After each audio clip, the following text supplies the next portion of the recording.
Hi everybody, I Eat Rocks here. Thank you so much for coming to my channel to check out a video. In the background here you're going to see me playing some Conquest on Zavod 311. I'm running around with the M240 Bravo, which was one of my favorite weapons in Battlefield 3, and I feel like they've given it a little bit of a buff in Battlefield 4, and I've just been loving using it lately. It is the fastest heavy damage LMG in the game, and it is actually really accurate at range. Now that recoil is very difficult to use, and I would not recommend just holding down the trigger on this weapon, but if you burst fire it, it can be incredibly effective at range. The other thing about the belt feds in particular that is really great in Battlefield 4 is just how much suppression that they have. Now the suppression effect in Battlefield 4 is a bit different than Battlefield 3 in that when you're being suppressed, it actually moves your crosshairs and your sights around, and it makes it incredibly difficult to stay accurate and fire back. So give this weapon a try if you haven't. I wanted to just take a brief second to talk about my perceived benefits of using support as a class over others, and that is just how obnoxious you can be to anything on the ground. I'm running around here with C4 as I usually do, and this M240B, and I had a pretty decent game. You can really see the benefits of this high damage model during this gameplay, and I also managed to take down a couple vehicles with C4. So basically, if you're having a good game and people are not being very careful, you can kind of float around the level and kind of stay hidden, and you can really cause a lot of damage to those infantry and vehicles. So yeah, I continue to really enjoy playing support even on these higher ticket count servers. I had kind of thought that engineer was going to be the class that I was going to use more, but I just have a lot more fun playing as support. So the topic for this video is, of course, adult gaming. Now what does that mean? I've been spending a little bit of time just thinking about my own gaming habits, and part of that is because I haven't had a ton of time to play any video games lately. You know, it's tough. I've got a 40-hour-a-week job, I've got 2 young children, I've got a wife, you know, other friendships, relationships that I have to maintain, other hobbies. I used to be really into reading comics, and that's kind of waned just because I really don't have the time to do that as much as I used to. And then, you know, I try to exercise and I try to stay in shape a little bit. I'm not always incredibly successful at that, but you know, that's a goal that I do try to do, and it does take time.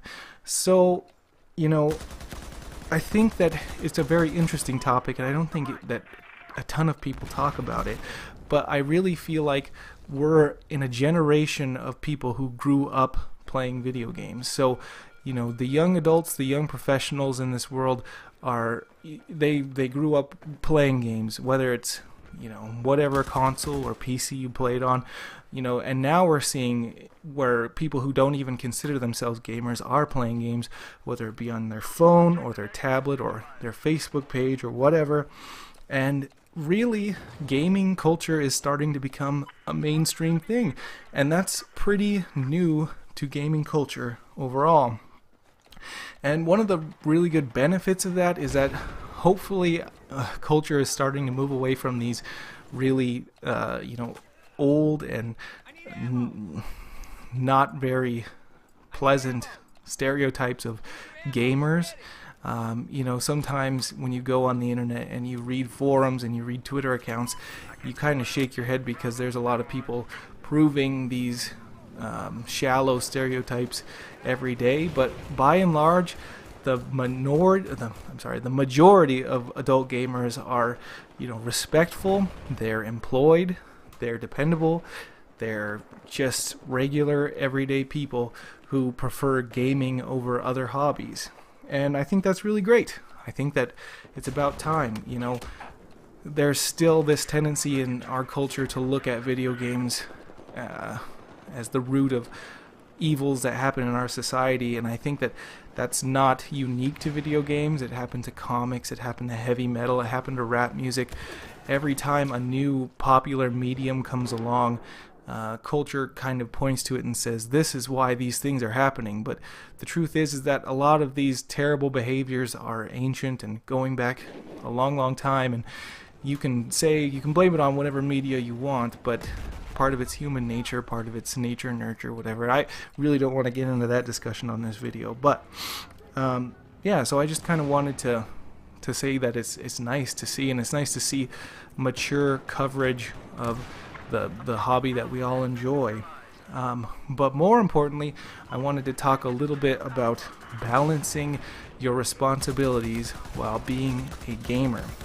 And it's not very easy. I already mentioned that I have a lot of responsibilities in my life. You know, I can't quit my job. I have a mortgage to pay. I can't, you know, not be a good dad. I can't be a bad husband. That would just, you know, be failing at things that I've, you know, these are my responsibilities. I've agreed to these things. So it's, how do you find time to do it? And one question that I had to ask myself was, is gaming addictive in nature?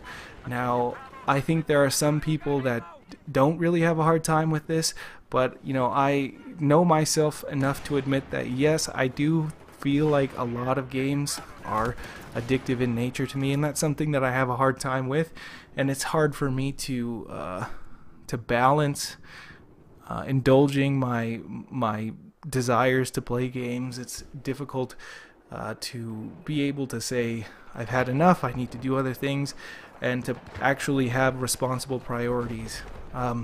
You know, it's not really okay for me to be playing Battlefield when my 2 and 4-year-old are hanging out with me, so I don't do it. Even though there's a lot of times where, yeah, oh yeah, I totally would.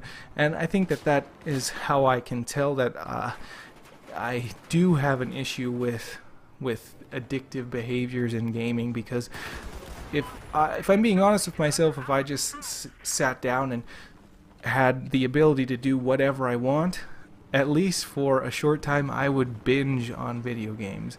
I would play for, you know, 8-10 hour sessions. Now, I've done that, you know, when I was younger, and fortunately, usually after those long periods of time, I, you know, get frustrated or get bored or start to actually feel bad about spending so much time doing something, because really, at least in my experience, and you know, if your significant other is a gamer and that's something that you share together, then you probably have a different experience. But for me, gaming is a pretty selfish activity. You know, you're kind of isolating yourself from those around you. Like, my wife is not a gamer, so when I do play games, it's not with her. I've tried to, you know, encourage her to play. I've tried to get her to play a lot of different types of games, and you know, she just doesn't enjoy that, and that's totally fine. You know, she has a lot of hobbies that I don't like, and she doesn't put them on me, so you have to respect that some people don't have the same taste and interests as you, and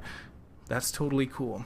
So, you know, one thing that I've started to do is I've started to introduce games to my oldest son. He's 4 years old, and we're not playing anything that's too crazy.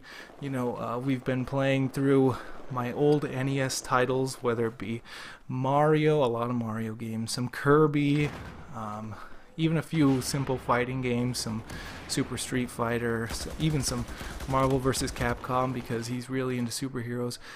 So yeah, that's one way that I've found to indulge my desire to play games and still interact and bond, and it's just about being responsible and playing those games that, you know, your kid is, you know, mature enough to handle.